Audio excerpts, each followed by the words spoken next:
चलिए भाई, तो आज हम लोग जो समझ रहे हैं वो क्या समझेंगे। तो पहले एसेट अकाउंट बनाना सीखेंगे। एसेट अकाउंट कैसे बनाते हैं, जैसे 11th में आप लोगों ने डेप्रिसिएशन चैप्टर पढ़ा था, उसमें हमने एसेट अकाउंट बनाना सीखा था।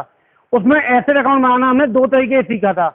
एक हमने क्या सीखा था कि जो हमें फिक्स्ड एसेट अकाउंट बनाना है, एसेट अकाउंट बनाना है, लेकिन डेप्रिसिएशन अकाउंट अलग से नहीं बनाना है, जिसको हमने दो मेथड समझे थे। एक था प्रोविजन फॉर डेप्रिसिएशन मेंटेन्ड और एक था provision for depreciation does not maintained. Provision for depreciation का दूसरा नाम होता है एक्यूमुलेटेड डेप्रिसिएशन अकाउंट। ये भी ध्यान रखिएगा, या तो प्रोविजन फॉर डेप्रिसिएशन लिखा होगा क्वेश्चन में या लिखा होगा एक्यूमुलेटेड डेप्रिसिएशन अकाउंट। ठीक है, दोनों का मतलब एक ही है। तो पहले हम सीख रहे हैं जो हमें provision for depreciation account maintain नहीं करना है। ठीक है, जो हमें मेंटेन नहीं करना है। तो एसेट अकाउंट कैसे बनता है, देखिए एसेट अकाउंट, अब जो भी एसेट हो, फिक्स्ड एसेट अकाउंट, फॉर्मेट है date particular JF amount, date particular JF amount, date particular JF amount, date particular JF amount. ठीक है, सबसे पहले इधर ओपनिंग साइड क्या आएगा, टू बैलेंस बीडी के नाम से आएगा ओपनिंग बैलेंस, जो हमें एसेट का गिवन होगा। ठीक, क्वेश्चन में हमें दो बैलेंस गिवन होंगे, एक करंट ईयर का और एक प्रीवियस ईयर का। जो प्रीवियस ईयर का है वो ओपनिंग बैलेंस हुआ, और जो करंट ईयर का दे रखा है वो हमारा क्या हुआ, क्लोजिंग बैलेंस। वो क्लोजिंग बैलेंस यहां पे आ जाएगा बाय बैलेंस बीडी के नाम से, बाय बैलेंस सीडी के नाम से। ठीक है, उसके बाद आप जितने की एसेट आप बेच रहे हो,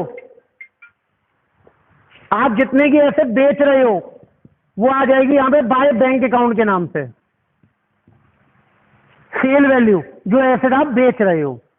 ठीक है, उसके बाद अगर अब जो एसेट आप बेच रहे हो उस पर या तो हो सकता है फायदा होगा और या हो सकता है नुकसान होगा।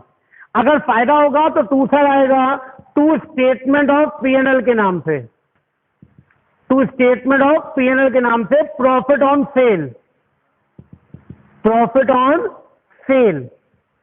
ठीक, और अगर लॉस होगा तो बाय स्टेटमेंट ऑफ पीएनएल के नाम से लॉस आ जाएगा, बाय स्टेटमेंट ऑफ पीएनएल के नाम से लॉस ऑन सेल आ जाएगा। दोनों पे स्टार बना दिया है, दोनों में से कोई एक चीज आएगी, या तो प्रॉफिट आएगा या लॉस आएगा। उसके बाद बाय साइड आएगा बाय डेप्रिसिएशन। ये डेप्रिसिएशन कौन सा आता है, करंट ईयर का डेप आएगा, ये करंट ईयर डेप आएगा यहां पे। ठीक है, जो एसेट हम बेच रहे हैं उसका डेप नहीं आएगा, जो एसेट हमारी बची हुई है उसका जो डेप है वो डेप यहां पे आएगा। समझ में आ रहा है, ये ध्यान रखिएगा। उसके बाद to side to bank account purchase निकल के आ जाएगी, ये आपकी परचेज निकल के आ जाएगी बैलेंसिंग फिगर, और टोटल मैच कर जाएगा। क्लियर है? ठीक, अब मैंने तो इसमें ये बता दिया टू बैंक परचेज निकल के आ जाएगी, ये जरूरी नहीं है, हो सकता है क्वेश्चन में आपको परचेज गिवन हो, ओपनिंग क्लोजिंग बैलेंस गिवन हो, करंट ईयर डेप गिवन हो, तो आपकी सेल वैल्यू निकल के आ जाएगी। मान लो सेल वैल्यू गिवन हो, क्लोजिंग बैलेंस गिवन हो, ओपनिंग बैलेंस गिवन हो, परचेज गिवन हो, करंट ईयर डेप आ जाएगा। तो ये मैंने मैक्सिमम इंफॉर्मेशन बता दी है कि इसमें ये सारी इंफॉर्मेशन आती है, जो इंफॉर्मेशन नहीं होगी वो आपकी बैलेंसिंग फिगर निकल के आ जाएगी। समझ में आ गया सबको? ठीक है, अब ये तब मेथड है जो हमें प्रोविजन फॉर डेप्रिसिएशन मेंटेन नहीं करना है।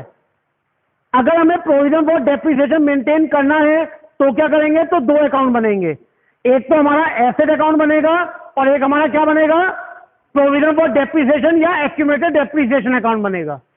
क्लियर है? तो अभी हमने ये बनाया जो हमें प्रोविजन फॉर डेप्रिसिएशन मेंटेन नहीं करना है।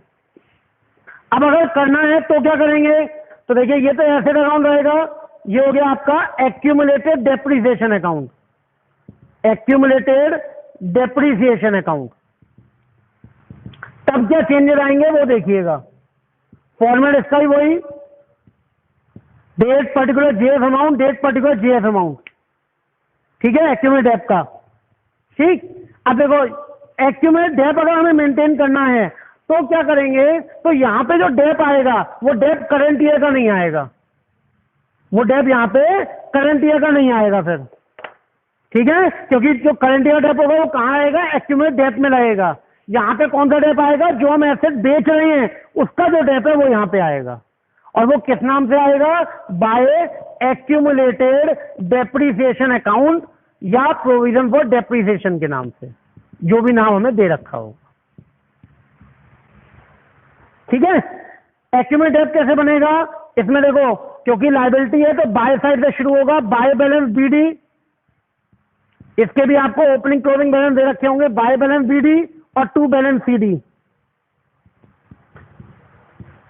एक तो ये बैलेंसेड आ जाएंगे, ठीक। दोनों में से क्वेश्चन में आपको एक चीज जरूर दे रखी होगी, या तो करंट ईयर का डेप दे रखा होगा और या आपको जो एसेट आप बेच रहे हो उसका डेप दे रखा होगा, दो में से कोई एक चीज दे रखी होगी, ठीक। तो जो करंट ईयर डेप होता है वो यहां पे आएगा बाय डेप्रीसिएशन के नाम से, ठीक। अगर मान लो करंट ईयर डेप दे रखा है तो जो एसेट हम बेच रहे हैं उसका डेप आ जाएगा टू एसेट अकाउंट के नाम से, टू एसेट अकाउंट के नाम से निकल के आ जाएगा, ठीक है, ये बैलेंसिंग फिगर आ जाएगी। और अगर मान लो हमें जो एसेट हम बेच रहे हैं उसका डेप दे रखा है तो हमारी बैलेंसिंग फिगर बाय डेप्रीसिएशन के नाम से करंट ईयर का डेप आ जाएगा, तो दोनों में से एक चीज आ जाएगी, या तो करंट ईयर डेप दे रखा होगा तो जो एसेट बेच रहे हैं उसका डेप आ जाएगा, और अगर एसेट जो बेच रहे हैं उसका डेप दे रखा होगा तो हमारा करंट ईयर का डेप निकल के आ जाएगा, समझ में आ गया। और ये जो एसेट जो हम बेच रहे हैं उसका जो डेप है वो यहां से यहां जाएगा, क्लियर है, समझ में आ गया। अब इन्वेस्टिंग में मैंने आपको क्या बताया था, इन्वेस्टिंग मैंने आपको बताया था कि हमारी एसेट की सेल परचेज आती है, भाई एसेट से रिलेटेड जितनी भी लॉन्ग टर्म की एसेट है उनसे रिलेटेड जो भी सेल परचेज होगा वो सब किस में आएगा, एसेट में आएगा, ठीक। और इनसे रिलेटेड जितनी भी इनकम है वो सारी किस में आएंगी, इन्वेस्टमेंट अकाउंट में आएगी। अगर मैं इस अकाउंट के थ्रू देखूं तो मेरी कौन कौन सी चीजें कहां आएंगी, देखो ध्यान से, एक प्रॉफिट हुआ या लॉस हुआ, दोनों में से एक ही चीज होगी, और प्रॉफिट और लॉस दोनों ही हमारे कहां आते हैं, ऑपरेटिंग में हमारे प्रॉफिट जो होता है वो लेस होता है और जो लॉस होता है वो क्या होता है, ऐड होता है, ठीक। चलिए, टू बैंक अकाउंट परचेज निकल के आया, जो परचेज और फिक्स्ड एसेट है वो मेरी कहां आएगी, इन्वेस्टिंग में ब्रैकेट में आएगी, क्योंकि परचेज करने में पैसा जा रहा है, क्लियर है। सेल हुई बाय बैंक के नाम से, तो एसेट जब मैं बेचूंगा तो मेरे पास पैसा आएगा, इसे इन्वेस्टिंग में क्या होगा, प्लस होगा, है ना। उसके बाद जो डेप्रीसिएशन है करंट ईयर का डेप, जो एसेट बेच रहे हैं उसके डेप का तो कुछ नहीं होता, जो करंट ईयर का हमारा डेप है वो कहां आएगा, करंट ईयर का डेप वो हमारा ऑपरेटिंग में ऐड हो जाएगा। तो ये सारी चीजें जो हैं जो हमारी कैश फ्लो में यूज होंगी, ये समझ में आ गया। सिंपल अगर एसेट अकाउंट है तो कैसे बनाएंगे, और अगर एक्यूमुलेट डेप्रिसिएशन मेंटेन करना है तो कैसे बनाएंगे, क्लियर है इतना। अब देखिए, जो हम एक और अकाउंट पढ़ रहे हैं वो हम पढ़ रहे हैं प्रोविजन फॉर डेप्रिसिएशन अकाउंट, हम पढ़ रहे हैं प्रोविजन फॉर डेप्रिसिएशन अकाउंट। अब देखिए, अभी तक जो मैंने क्वेश्चन आपको बताए थे उसमें मैंने आपको बताया कि भाई प्रोविजन फॉर डेप्रिसिएशन में प्रोविजन फॉर टैक्सेशन में जो आपको ओपनिंग बैलेंस दे रखा होता है वो तो आपका होता है पेड, PAID पेड, और जो क्लोजिंग बैलेंस होता है वो होता है हमारा क्या, मेड। मेड हमारा ऑपरेटिंग में ऐड होता है और पेड हमारा ऑपरेटिंग में लास्ट में माइनस होता है। लेकिन अगर मुझे ओपनिंग और क्लोजिंग बैलेंस भी दे रखे हो और मुझे क्वेश्चन में मेड या पेड भी दे रखा हो, कोई एक चीज दे रखी हो, या तो मेड दे रखा हो या पेड दे रखा हो, तो मुझे प्रोविजन फॉर टैक्स का अकाउंट बनाना पड़ेगा, मुझे प्रोविजन फॉर टैक्स का अकाउंट बनाना पड़ेगा।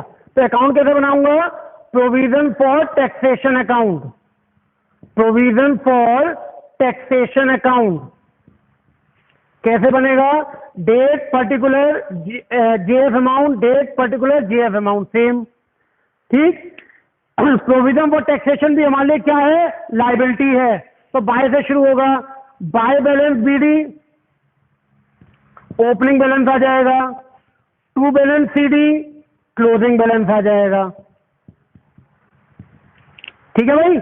अब एक चीज हमें अलग से दे रखी होगी और क्या दे रखा होगा, या तो मेड दे रखा होगा और या फिर पेड दे रखा होगा, या तो मेड दे रखा होगा या पेड दे रखा होगा। अगर मेड दे रखा है तो वो यहां पे आएगा बाय स्टेटमेंट ऑफ P&L के नाम से। तो यहां पे टू बैंक के नाम से बैलेंसिंग फिगर पेड निकल के आ जाएगा, पेड निकल के आ जाएगा बैलेंसिंग फिगर,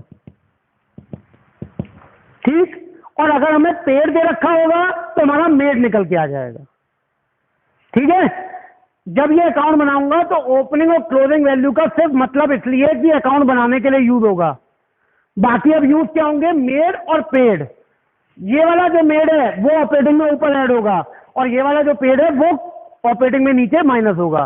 फिर ओपनिंग क्लोजिंग बैलेंस का कुछ नहीं होगा, ओपनिंग क्लोजिंग बैलेंस तो सिर्फ अकाउंट बनाने के लिए यूज होंगे, बाकी क्या यूज होगा, बाकी हमारा मेड और पेड यूज होगा। समझ में आ गया, ठीक। अब इन्वेस्टिंग एक्टिविटी में आपको क्या करना है वो समझ लीजिए। इन्वेस्टिंग में जितनी भी हमारी एसेट्स होती हैं, लॉन्ग टर्म की एसेट्स, उनके बीच में जो भी चेंजेस आते हैं वो सब इन्वेस्टिंग में आती हैं। उनसे रिलेटेड जितनी भी इनकम आती है वो सब किसमें आती है, इन्वेस्टिंग में आती है, ठीक है। यानी सेल और परचेज, एसेट का सेल और परचेज दोनों किसमें आएगा, इन्वेस्टिंग में। सेल होगा तो प्लस में लिखेंगे और परचेज होगा तो ब्रैकेट में माइनस में लिखेंगे। दूसरी चीज जो हमारी इंटेंजिबल एसेट है, अगर इंटेंजिबल एसेट भी हमारी परचेज हो रही है, बढ़ रही है, तो परचेज ही होगी, तो वो भी वहां पे ही आएगी, परचेज ऑफ गुडविल ब्रैकेट में लिखेंगे। और अगर वो इंटेंजिबल एसेट हम बेच रहे हैं तो वो सेल हो रही है तो हमारे लिए फायदा है, पैसा आ रहा है, तो वहां पे प्लस में लिखा जाएगा। जितनी भी नॉन ऑपरेटिंग इनकम होती है वो हमारी किसकी वजह से होती है, एसेट की वजह से होती है। जैसे मुझे डिविडेंड मिला, डिविडेंड कब मिलेगा, जब मैं किसी कंपनी में शेयर में पैसा लगाऊंगा, तो वो मेरी एक तरह की क्या होगी, इन्वेस्टमेंट। इसलिए मुझे डिविडेंड मिला तो वो भी मेरी एसेट से रिलेटेड है, इन्वेस्टमेंट करी थी तभी डिविडेंड मिला, इन्वेस्टमेंट नहीं करी होती डिविडेंड नहीं मिलता, तो वो भी मेरे लिए क्या है, इनकम है, लेकिन कहां से रिलेटेड है, इन्वेस्टिंग से, इसे इन्वेस्टिंग में ही ऐड करेंगे। ऐसे इंटरेस्ट मिला, मुझे रेंट मिला, ये सब कुछ कहां से है इनकम, जब मैंने इन्वेस्टमेंट की होगी। रेंट मिला तो मैंने कोई जगह खरीदी होगी, वो जगह खरीद के रखी तभी तो किराए पे दे पाया, तो मुझे वो इनकम किसकी वजह से हुई, एसेट की वजह से। तो ये सारी इनकम भी कहां आएंगी, इन्वेस्टिंग में आएंगी, प्लस वैल्यू में। जो भी चीजें ऐड और लेस वाली उन सबको ऐड और लेस आप कर लोगे तो जो आपका आंसर आएगा वो या तो प्लस में आएगा या माइनस में आएगा। अगर प्लस में आएगा तो उसको हम क्या बोलेंगे, cash flow from investing activity, और माइनस में आएगा तो क्या बोलेंगे, cash used in investing activity. Clear है।